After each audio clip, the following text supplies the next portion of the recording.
Hello students, in this lecture we will try to understand tension test for mild steel as well as we will study stress and strain curve for mild steel. So let's begin. Generally हमें पता है कि जो mechanical properties होती हैं वो mechanical properties हम obtain करते हैं किसी भी मटेरियल के लिए ये मैकेनिकल प्रॉपर्टीज ऑब्टेन की जाती है। तो इन्हें ऑब्टेन करने के लिए क्या करते हैं हम इस मटेरियल का एक स्पेसिमेन लेते हैं। स्पेसिमेन मतलब एक सैंपल पीस।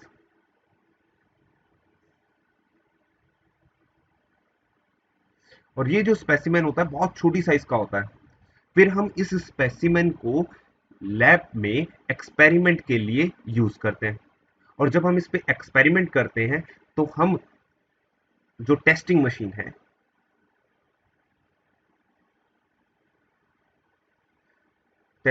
है उनकी हेल्प से इसके ऊपर दोनों टाइप के लोड्स अप्लाई करते हैं, tensile as well as compressive.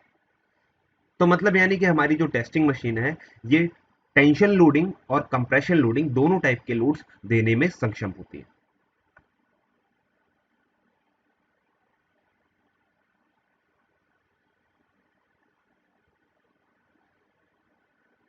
अब अगर हम टेंस अगर अगर अब हम टेस्टिंग मशीन की बात करें तो जो टेस्टिंग मशीन अवेलेबल होती है टेंशन टेस्ट के लिए दैट वन इज यूटीएम।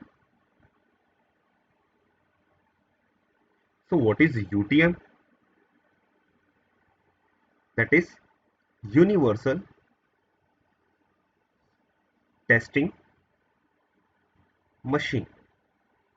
यानी इस पे सिर्फ टेंशन टेस्ट नहीं होता, बाकी भी बहुत सारे टेस्ट परफॉर्म किए जा सकते हैं इस स्पेसिमेन पे। और उसके बाद इस डाटा को इंजीनियरिंग पर्पज से यूज किया जा सकता है। तो यहाँ पे जो टेस्टिंग मशीन है that is UTM.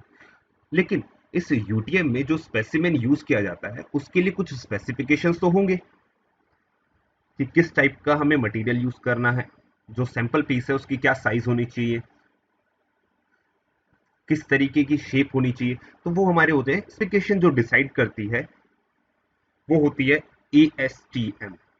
ASTM stem that is society American society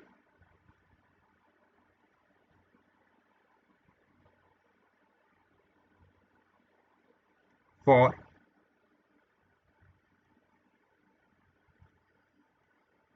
testing and materials.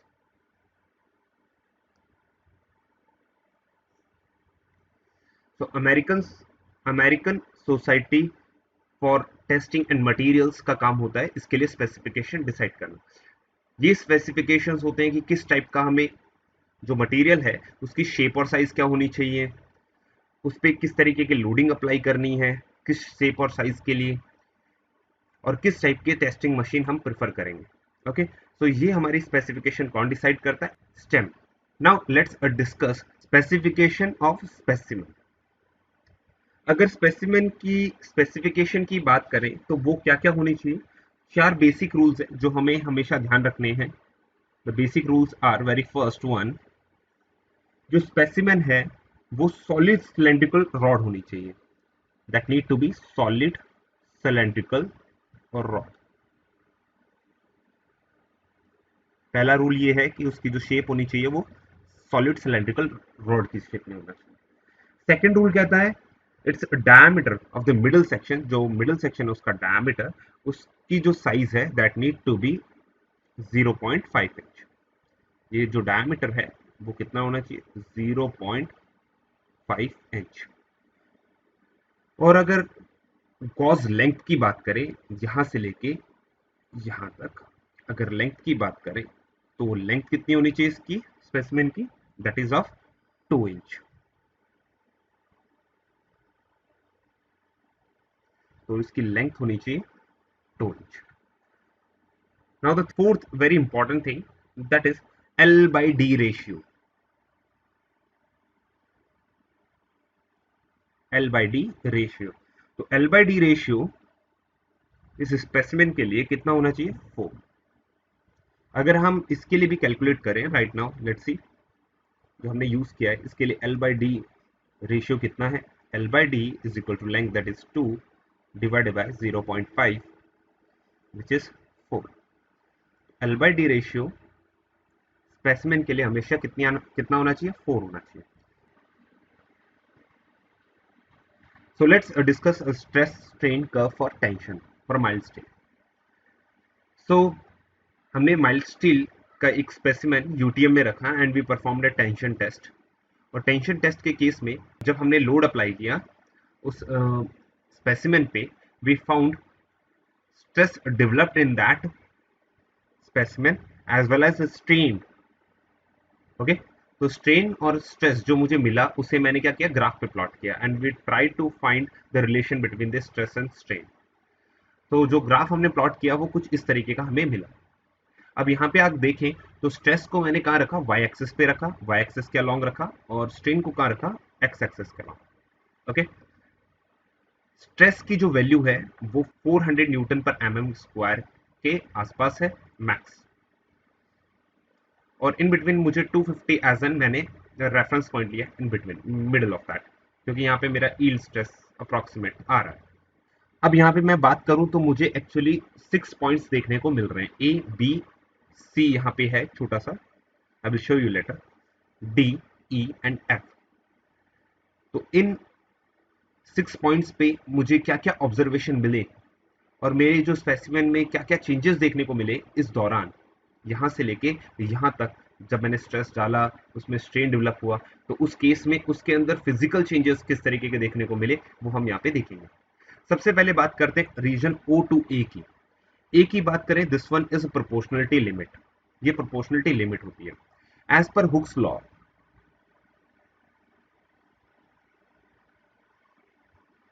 Hooks law कहता है stress is directly proportional to strain. Stress हमेशा किसके प्रोपोर्शनल होता है? स्ट्रेन के। अगर मैं स्ट्रेस बढ़ाऊंगा तो स्ट्रेन भी क्या होगा? बढ़ेगा। तो यही लॉ सेटिस्फाई करता है ये region O to A. That's why this region is called region of proportionality और प्रोपोर्शनलिटी। बात करें ए टू बी की, this region is non linear. ये नॉन लीनियर रीजन होता है, हल्का सा कर्व होता है इसमें।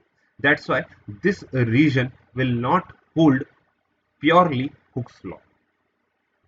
Where B is my elastic limit. B मेरी क्या है? Elastic limit. इलास्टिक लिमिट वो पॉइंट होता है जहां तक अगर स्ट्रेस डाला जाए किसी बॉडी पे तो मतलब वो अपने शेप और साइज को रिगेन कर सकते हैं। तो that point is called elastic limit. तो बी मेरा है इलास्टिक लिमिट।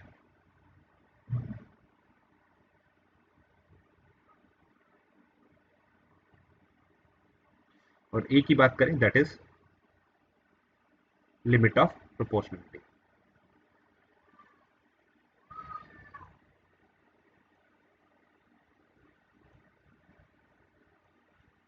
तो हमें ये पता चल गया कि जो लिमिट ऑफ प्रोपोर्शनलिटी है तब तक हुक्स लॉ वैलिड रहता है, और बी है वो इलास्टिक लिमिट है। मतलब इलास्टिक रीजन अगर आपसे पूछा जाए वो है ओ टू बी। सो ओ से बी तक मेरा क्या है? Elastic region. और O to A limit of proportionality, इसमें मेरा हुक्स लॉ वैलिड रहता है। तो Hooke's law is valid up to this.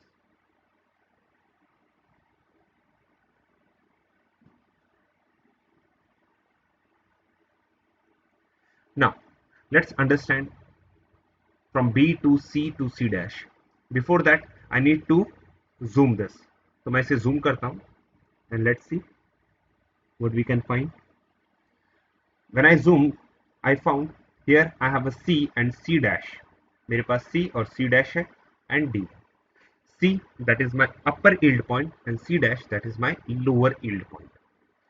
C के लिए अगर मैं बात करूँ पॉइंट C पे, तो यहाँ पे जो स्ट्रेस होता है माइल्ड स्टील के लिए that is denoted by sigma Y, और उसकी वैल्यू है 250 newton per mm square. Okay, तो सिग्मा वाई कितना है यहाँ पे? 250 newton per mm square for mild steel.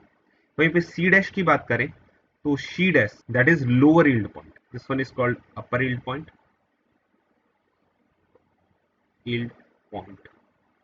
UYP, and this one is called lower yield point, LYP. Okay. Now the distance between lower yield point and the point D. Okay. इस distance के अंदर मुझे strain में changes देखने को मिलते हैं, overall strain बढ़ता हुआ दिखता है। लेकिन यहाँ पे अगर मैं एक आइडियलाइज्ड कर्व मान के चलूँ, क्योंकि ये मेजर कर्व हल्का हल्का वेरिएट करता है, तो एक कर्व मैं मान लूँ, आइडियलाइज्ड कर्व मान लूँ, तो आइडियलाइज्ड कर्व के अनुसार मैं मान सकता हूँ कि यहाँ पे स्ट्रेस में कोई चेंज नहीं आता।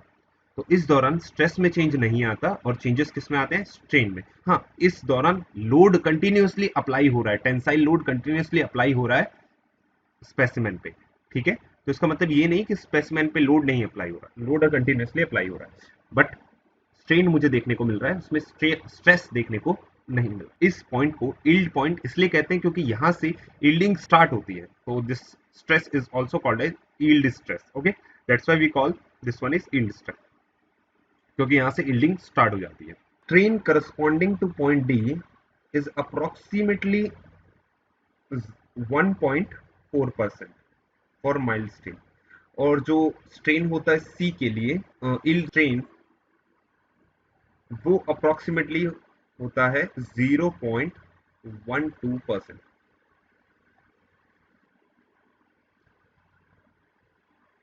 This region C dash and D is also called as perfectly plastic region. Now let's explore the graph between D and E. This region is also called as strain hardening region. DE region के दौरान अगर मैं यहाँ पे और stress, additional stress provide करूं, तो मुझे और ज्यादा स्ट्रेन देखने को मिलेगा, और स्ट्रेन में इंक्रीमेंट बहुत ज्यादा स्पीड में, या रेट ऑफ स्ट्रेन बहुत ज्यादा इसमें देखने को मिलेगा। यहीं पे अगर बात करें स्ट्रेन की, तो यहाँ पे मटेरियल के एटॉमिक और क्रिस्टलाइन स्ट्रक्चर में चेंजेस आ जाते हैं, जिसकी वजह से वो मटेरियल फर्दर डिफॉर्मेशन को रेजिस्ट करता है और अपने हाईएस्ट पॉसिबल स्ट्रेस तक पहुंच जाता है। So this point is called ultimate point, और इस पॉइंट पे जो स्ट्रेस होता है दैट इज अल्टीमेट स्ट्रेस, और जो स्ट्रेस इसके करस्पॉन्डिंग होता है that is ultimate strain. Next point is F, that is failure point और फ्रैक्चर पॉइंट, जिस पॉइंट पे एक्चुअली मेरा मटेरियल क्या हो जाता है? फ्रैक्चर हो जाता है। The region between E and F is my necking region. अगर मैं पॉइंट एफ की बात करूं, that is my fracture point, इस फ्रैक्चर पॉइंट के करस्पॉन्डिंग स्ट्रेस को हम ब्रेकिंग स्ट्रेस कहते हैं। वहीं पे अगर स्ट्रेन की बात करें तो that one is fracture strain. Region E और ई एफ की बात करें तो that is my necking region, this is my necking reason.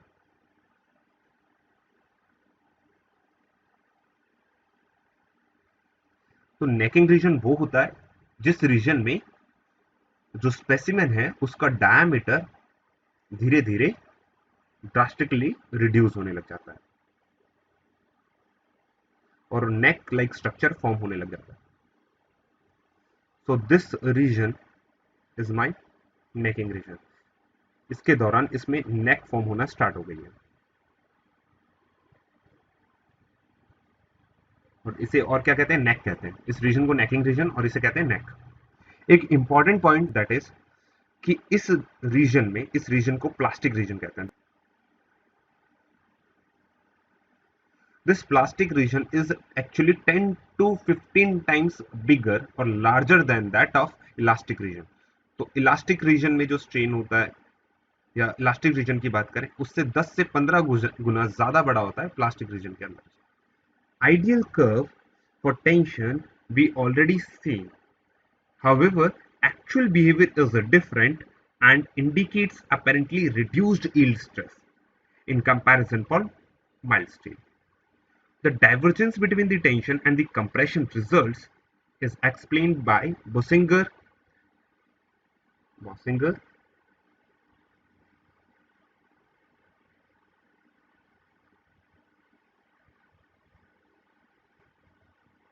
Bossinger and known as Bossinger effect. So let's discuss or actual curve versus engineering curve in the tension. So हमने stress के अंदर पढ़ा था दो टाइप के stress होते हैं, actual stress and engineering stress. तो हमें ये याद है कि टेंशन के अंदर हमने ये भी जाना था कि जो एक्चुअल स्ट्रेस होता है वो ज्यादा होता है इंजीनियरिंग स्ट्रेस से। And here we have a graph for mild steel. तो इस ग्राफ से हमें पता चल रहा है कि अगर हम माइल्ड स्टील के लिए ग्राफ प्लॉट करते हैं तो जो एक्चुअल स्ट्रेस आता है उसकी वैल्यू ज्यादा होती है इन टेंशन, ज्यादा होती है comparative to engineering stress. Okay, so here is an engineering stress strain curve, whereas here is my actual stress strain curve. Actual stress strain curve जो है वो तब प्लॉट किया जाता है जब ऑब्जेक्ट ऑलरेडी लोडिंग के अंदर है, और whereas engineering stress is plotted when my object is not at that time in loading के अंदर नहीं है उस वक्त। मैं मानता हूं कि उस पर लोड लग रहा है और यहाँ पे हम लोड अप्लाई कर चुके होते हैं और उसके बाद उसके अंदर डेवलप हो रहे स्ट्रेसेस को देखते हैं। Okay, that's why engineering stresses are lesser than that of actual stresses. तो ये हमें ग्राफ डिपिक्ट करता है। अब यहाँ पे अगर हम बात करें इस ग्राफ को और ज्यादा पढ़ें, अच्छे से देखें, तो हमें ये देखने को मिला कि जो फ्रैक्चर पॉइंट है, दिस फ्रैक्चर पॉइंट, इस फ्रैक्चर पॉइंट की बात करें, ये डिपेंड करता है कार्बन के परसेंटेज में, कार्बन के परसेंटेज पे डिपेंड करता है फॉर अ स्टील। अगर मैं कार्बन के परसेंटेज को इंक्रीज करता हूं तो मुझे क्या देखने को मिलेगा कि जो फ्रैक्चर स्ट्रेन है वो रिड्यूस हो जाएगा। जो फ्रैक्चर स्ट्रेन है वो क्या हो जाएगा, रिड्यूस हो जाएगा। ये यहाँ पॉइंट यहाँ के बजाय यहाँ कहीं आएगा। एक इंपॉर्टेंट चीज ये भी है कि अगर मैं कार्बन कंटेंट को बढ़ाता हूं तो मुझे क्या देखने को मिलता है कि जो यील्ड स्ट्रेस है वो बढ़ जाएगा, इवन जो अल्टीमेट स्ट्रेस है वो भी बढ़ जाएगा। तो अल्टीमेट स्ट्रेस और यील्ड स्ट्रेस दोनों ही बढ़ जाएंगे अगर मैं कार्बन के परसेंटेज को बढ़ाता हूं किसी मटेरियल के लिए। Okay, so sigma u will increase as well as sigma y will increase if I increase the percentage of carbon, and this graph is for mild steel.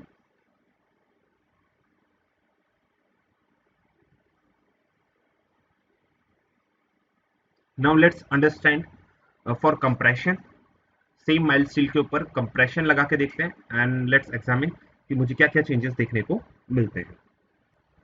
So here is my curve for compression on a mild steel. इस curve में आपको Y axis पे stress दिखाई दे रहा है and x axis पे आपको स्ट्रेन दिखाई दे रहा है। और कंप्रेशन में उल्टा होता है, एज यू नो कि जैसे यहाँ पे इंजीनियरिंग स्ट्रेस ज्यादा होता है एक्चुअल स्ट्रेस से कंप्रेशन के दौरान। ओके, तो इसलिए इस वजह से ये जो कर्व है ये प्रोफाइल अलग हो जाती है। इंजीनियरिंग कर्व थोड़ा सा अपलिफ्टेड मिलता है और एक्चुअल कर्व थोड़ा सा नीचे मिलता है। अगर यहाँ पे अब बात करें कंप्रेशन की, तो कंप्रेशन में जो यील्ड स्ट्रेस आता है वो थोड़ा सा ज्यादा आता है एंड जो आता है वो कितना होता है, 263 न्यूटन पर एम स्क्वायर। आपको याद होगा अगर हमने ये कंप्रेशन में है, this one is for compression, अगर यही सिग्मा वाई की बात करूं तो ये 250 आया था मेरा न्यूटन पर एम स्क्वायर फॉर टेंशन। तो आपको दिख रहा है ये थोड़ा सा ज्यादा है, ये थोड़ा सा ज्यादा है टेंशन के कंपैरिजन में। वहीं पे अगर यंग मॉडुलस की बात की जाए, दैट इज वाई, और इलास्टिक मॉडुलस, या फिर मैं कहूँ young modulus of elasticity compression के लिए या फिर टेंशन के लिए, तो उसकी वैल्यू डिफाइन होती है और वो है 2.1 इंटू 10⁵ न्यूटन पर स्क्वायर। ये इस बात से फर्क नहीं पड़ता कि जो मेंबर है वो टेंशन लोड में है या फिर कंप्रेशन में है। तो ये यंग मॉडुलस जो है वो लोडिंग पर डिपेंडेंट नहीं होता। अब रिलेशन अगर निकालें, रिलेशनशिप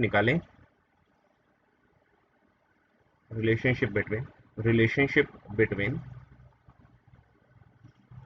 एक्चुअल एंड इंजीनियरिंग,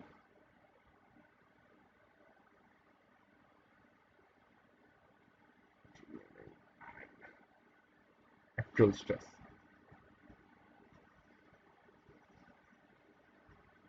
तो हमें क्या देखने को मिलता है कि जो सिग्मा ए है, that is actual stress, is equals to sigma naught, that is engineering stress, into 1 plus minus E naught. This one is engineering stress. और यहाँ पे सिग्मा नॉट क्या है, दैट इज इंजीनियरिंग स्ट्रेस, और सिग्मा ए क्या है, actual stress. अगर यहाँ पे पॉजिटिव साइन की बात की जाए तो पॉजिटिव साइन कब लिया जाएगा, when my member is in tension, tension में है। वहीं पे नेगेटिव साइन की बात की जाए तो ये लिया जाएगा कंप्रेशन। तो साइन कन्वेंशन आपने देख लिया, as we discussed actual curve versus engineered curves in compression. Now let's explore stress strain curve for various materials in tension. तो यहाँ पे मेरे पास बहुत सारे मटेरियल्स हैं, उनके लिए मैंने स्ट्रेस स्ट्रेन कर्व डेवलप किया हुआ है। So let's find it out. यहाँ पे अगर आप देखो, ये ऑरेंज वाला जो स्ट्रेस स्ट्रेन कर्व आपको दिख रहा है, that one is actually for low carbon steel, carbon steel, वो लो कार्बन स्टील के लिए। अगर वहीं पे बात करें, जो येलो वाला आपको दिखाई दे रहा है, that is for cast iron, this one is for cast iron. और कास्ट आयरन के अंदर परसेंटेज ऑफ कार्बन ज्यादा होता है, इस वजह से यहाँ पे इसका जो यील्ड स्ट्रेस है या अल्टीमेट स्ट्रेस, वो और भी ज्यादा ऊंचा है comparative to low carbon steel. अगर आप इसे डाउनवर्ड डायरेक्शन में देखें तो ये भी मेरा कास्ट आयरन के लिए ही कर्व है।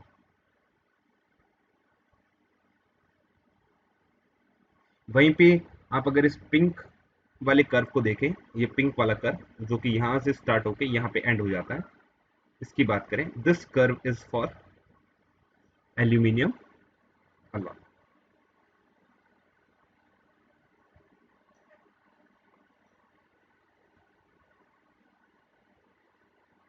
This one is for aluminium alloy. अगर आपको ये स्ट्रेट लाइन दिखाई दे रही होगी, तो this curve is actually for would, ये कर्व होता है वुड के लिए। अगर यहाँ पे हम बात करें तो ये जो कर्व है, this one is for rubber,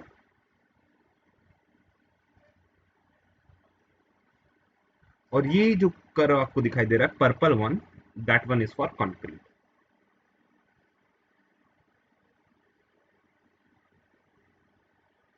So these are the stress strain curves for various materials.